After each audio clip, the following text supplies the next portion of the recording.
Hello, hello les amis, bonjour, j'espère que vous allez bien, je vois que vous êtes en place. Si vous me voyez en vidéo aujourd'hui, alors je n'ai pas pu être là avec vous. Malheureusement, d'accord, mais en l'impossible, nul n'est tenu. Mais je suis avec vous en esprit, en cœur, et le message que j'avais prévu donner en présentiel, je vais vous l'envoyer en vidéo, comme je suis en train de le faire là maintenant. Parce que ce que j'ai à vous dire aujourd'hui, j'aurais voulu entendre ça un peu plus tôt dans ma vie. Aujourd'hui, je vous partage. Donc, asseyez-vous bien, prenez vos blocs-notes et notez. Ok, nous allons, j'ai mon laptop devant moi, c'est mon board. On va prendre la première partie. Ce sont les petites parties, donc soyez très attentifs. J'ai fait des recherches pour nous.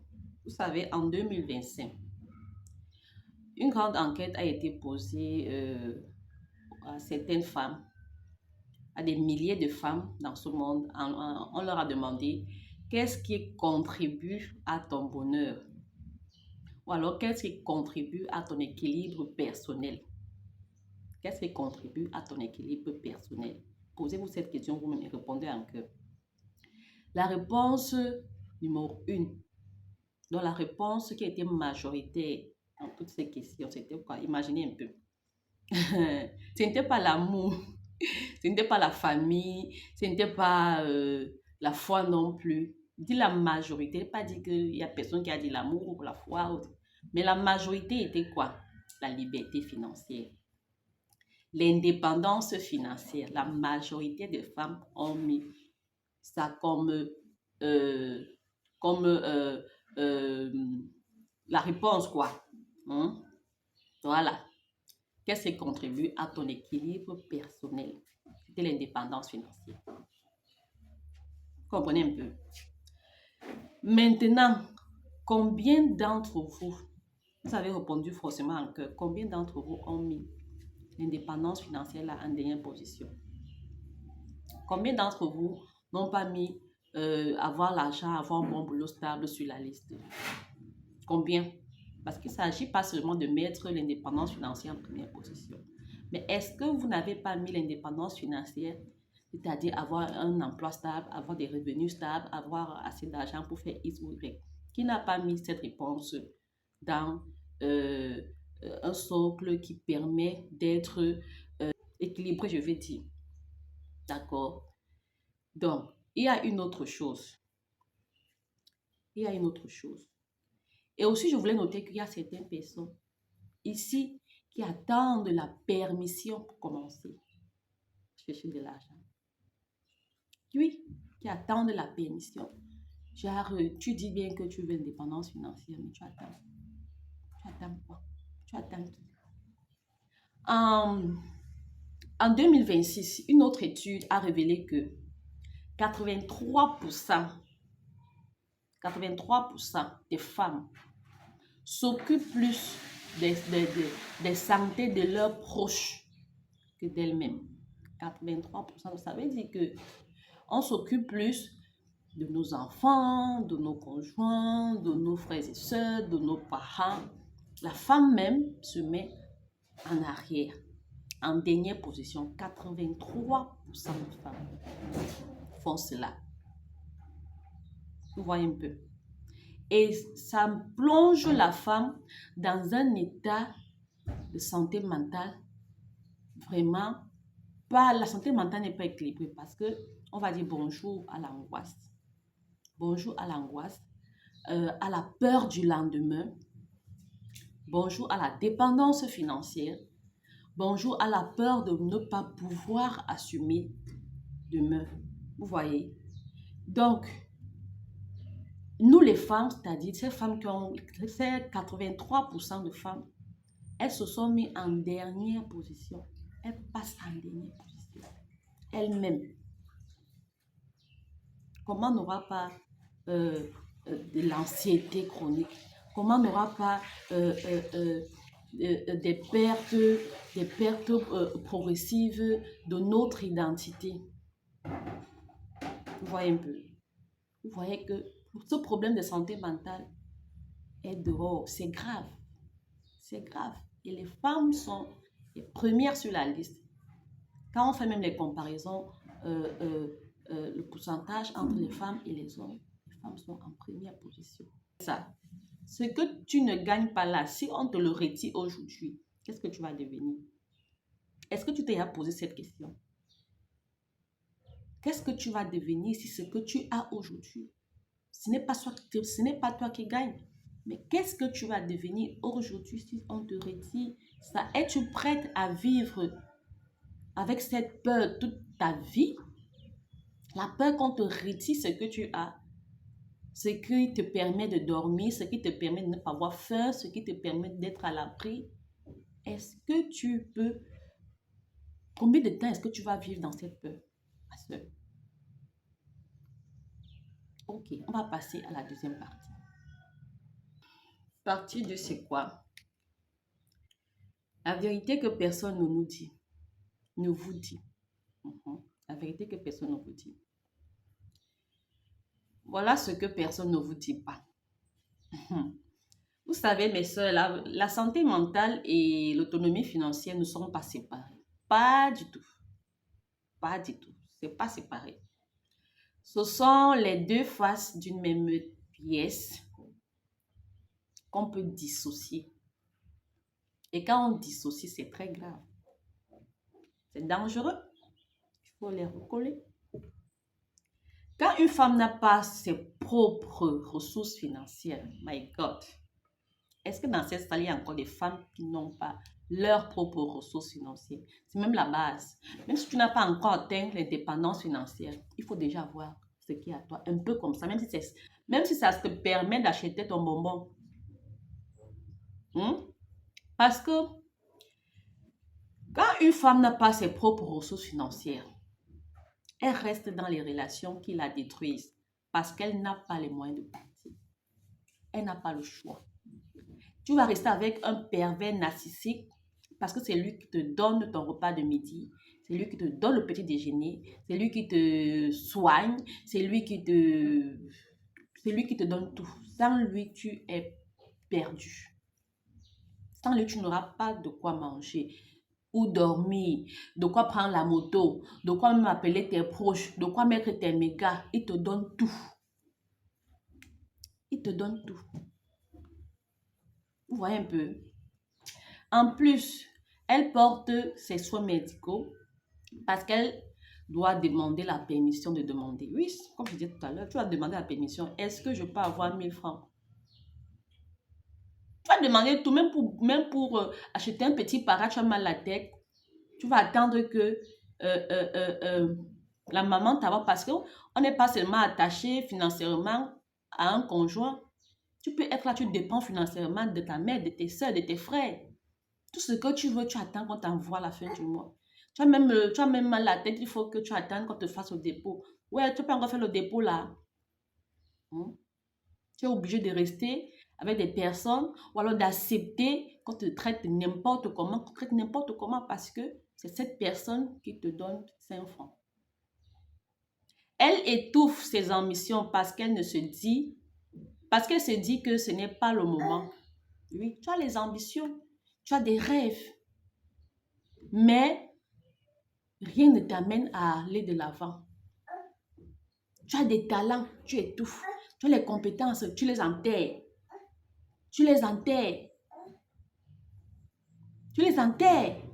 Comme je disais l'autre fois, quand j'ai fait l'atelier, tu as des compétences, des talents, des expériences de vie que tu peux monétiser.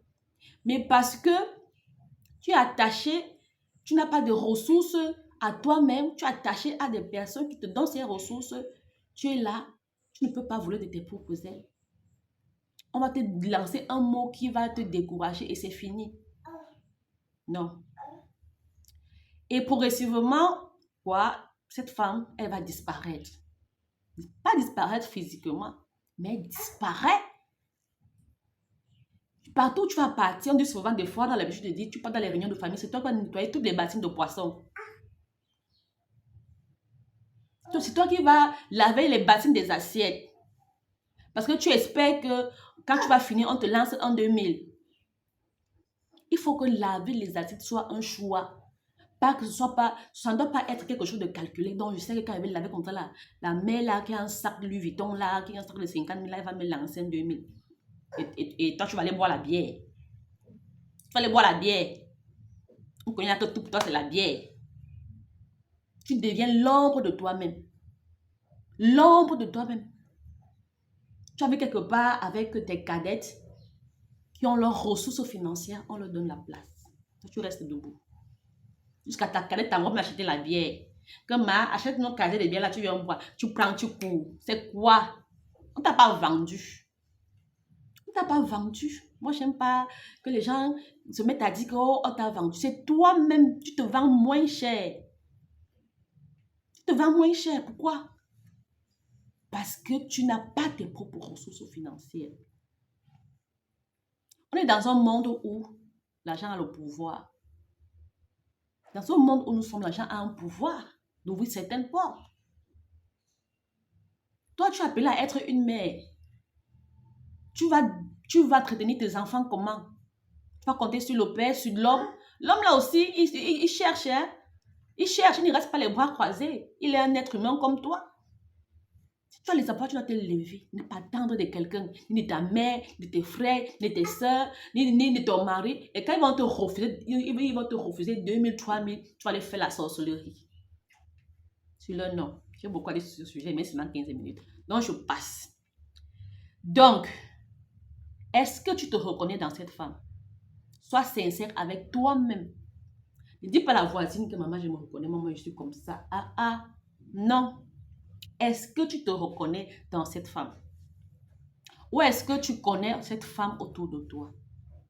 Oui, moi j'en connais. Moi j'en connais. Aujourd'hui, en 2026, les femmes ont une opportunité, mes soeurs. Une opportunité unique. Cette histoire de santé mentale, avant on n'en parlait pas. Mais depuis quelque temps, on en parle. La santé mentale est devenue un domaine qui crée de la valeur, qui crée du business. Soyez éveillés, soyez attentifs. Quand on parle de coaching, on parle de santé mentale, ça veut dire que c'est un problème qui mine la société. Et partout où il y a problème, il y a opportunité financière. Partout où il y a problème, il y a opportunité financière. Ça veut dire quoi? Si toi tu as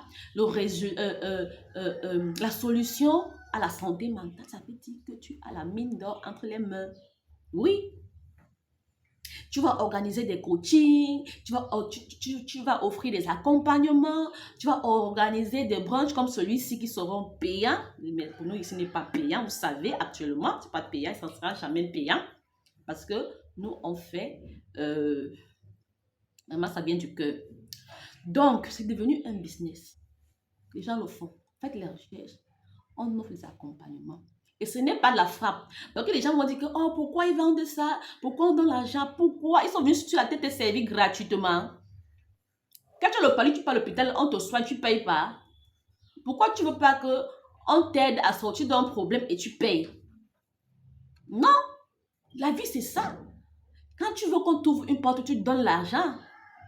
Nous tous sur la terre, on est venus pour se chercher. Nous sommes des pèlerins. On va partir. D'accord? Toi qui as cette compétence d'aider une femme à sortir de son trou, tu as un business entre les mains.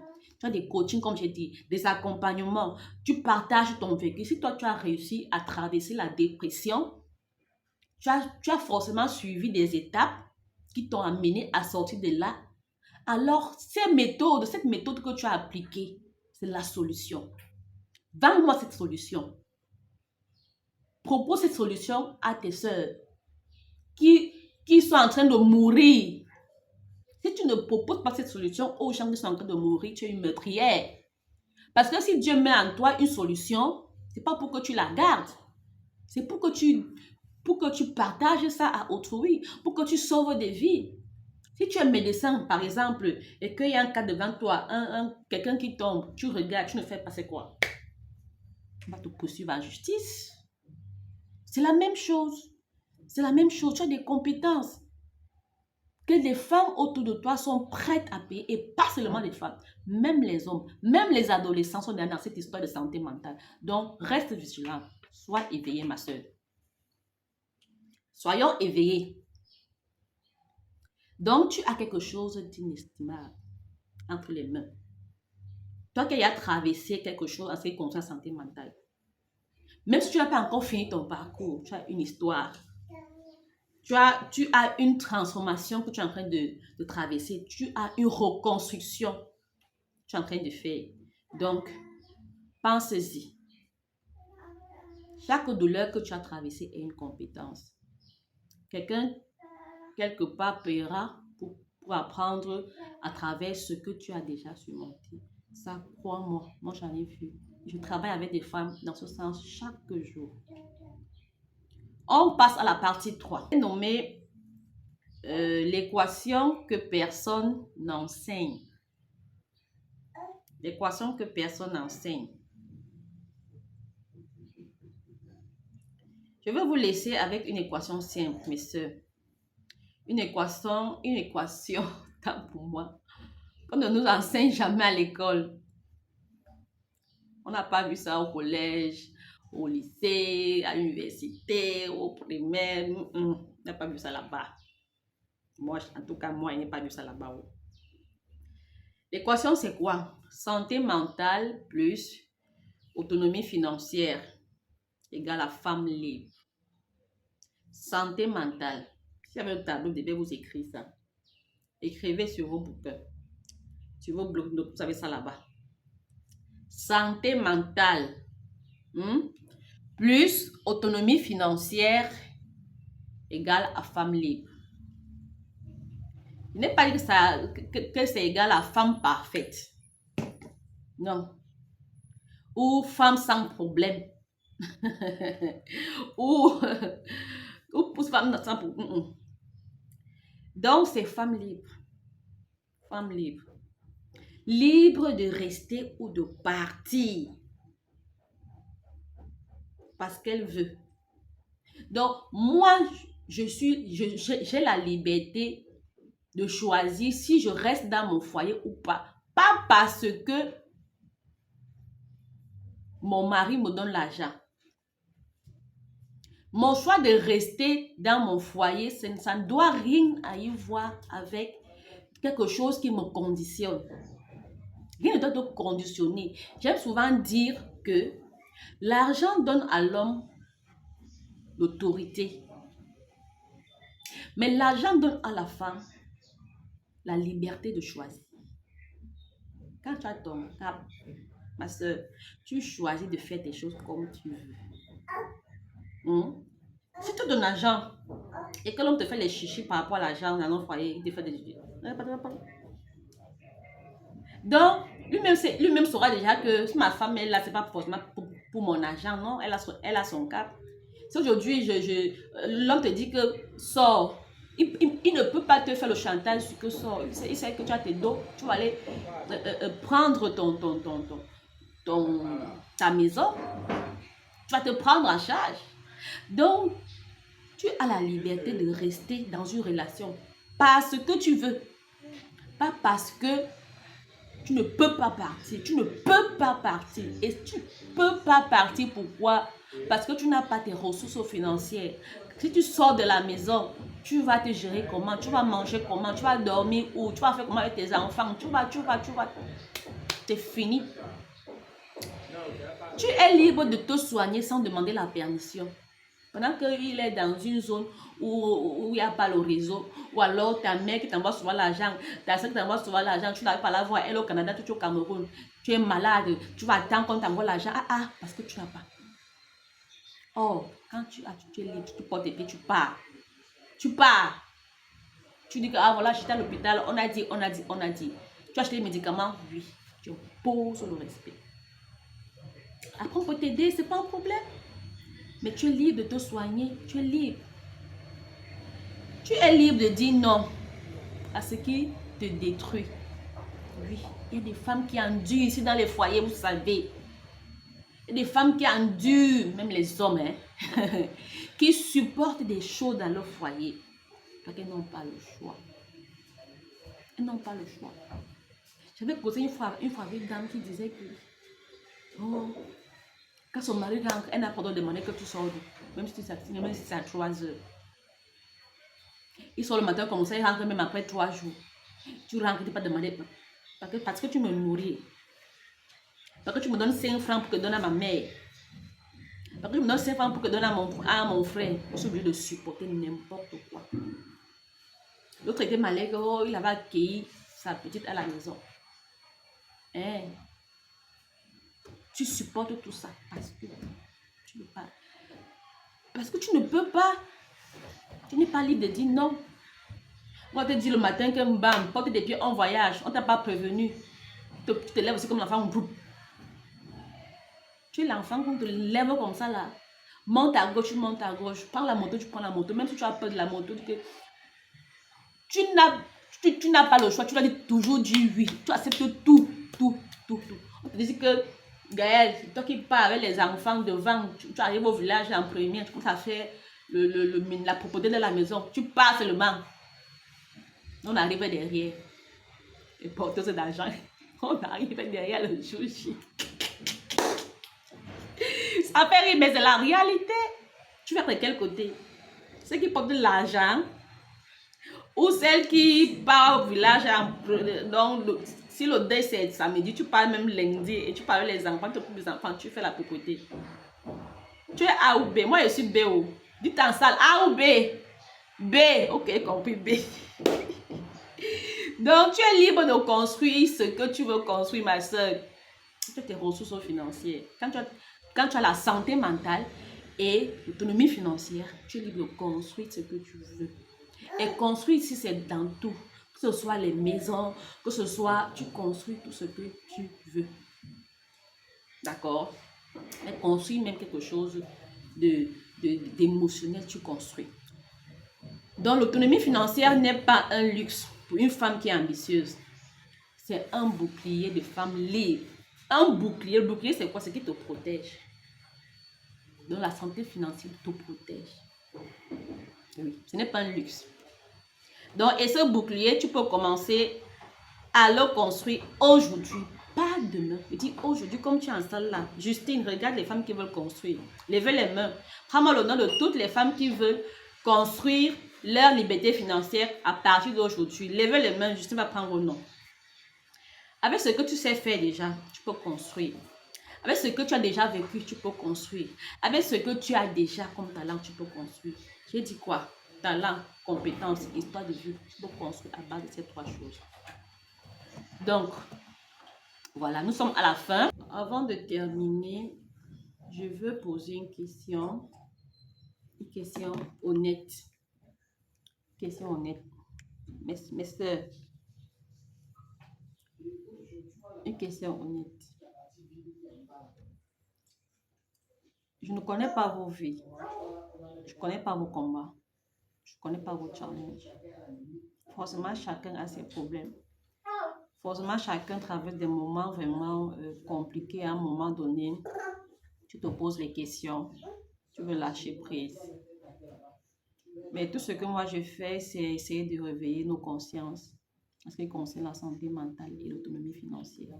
Parce que les deux vont ensemble. Aujourd'hui, si quelqu'un venait à retirer sa contribution financière de ta vie, serais-tu libre? Ou alors tu serais coincé? Je reprends. Si quelqu'un venait à retirer sa contribution, parce qu'on a toutes des personnes qui nous donnent quelque chose financièrement. Si ces personnes, moi-même aussi, cette question est en train de me travailler. Si cette personne ou alors ces personnes venaient à retirer leur contribution financière dans nos vies, est-ce qu'on va se sentir libre ou alors ça va coincer, genre, qu'est-ce que je fais maintenant? Si cette question t'a fait peur, alors ça veut dire que tu as du travail Ça veut dire que tu vas te lever. Ça veut dire que c'est le moment de commencer. C'est le moment de commencer, ma soeur. Pas demain, mais maintenant. Donc, ton vécu, ce que tu as traversé là, ton histoire, c'est une ressource. Ton histoire, c'est une ressource. Ce que tu as traversé, c'est une ressource. Et cette histoire est un produit. Un produit que tu peux monétiser si tu veux, bien sûr. Et ta phase de reconstruction est un service que beaucoup de femmes attendent de toi. Et tant que tu ne donnes pas, tu n'offres pas ce service à d'autres personnes, tu es en train de laisser mourir certaines personnes qui ont un problème. Tu es en train de punir ou alors infliger une double souffrance à ces personnes qui peuvent bénéficier de tes services. Tu n'as pas besoin d'être parfaite. Tu n'as pas besoin d'être totalement guérie pour commencer à construire quelque chose. Tu construis et tu guéris au même moment. Tu guéris progressivement. Ce brunch n'est pas juste un événement où on va venir parler comme ça et partir et qu'il n'y ait pas de suite. On aimerait qu'il y ait des suites. On aimerait qu'il y ait des résultats. C'est le but de ce que nous faisons. C'est le but et c'est notre objectif. Donc, laisse-toi transformer. Laisse transformer ce qui est en toi. Et je pense qu'avec l'aide de Dieu, tu vas y arriver. Tu vas pouvoir équilibrer ta santé mentale et ton autonomie financière. Nous sommes ensemble. Je vous souhaite une bonne continuation. Je vous souhaite de finir le brunch, de passer à l'étape de très bonnes conditions. Et surtout, n'oubliez pas, réseauter ta voisine ou alors ton voisin. Il y a des garçons là-bas, des hommes. Peut être une solution au problème qui t'a porté pour arriver au brunch. Réseauter toujours. Alors, n'oubliez pas, la femme accomplie, c'est vous. D'accord? Bye bye.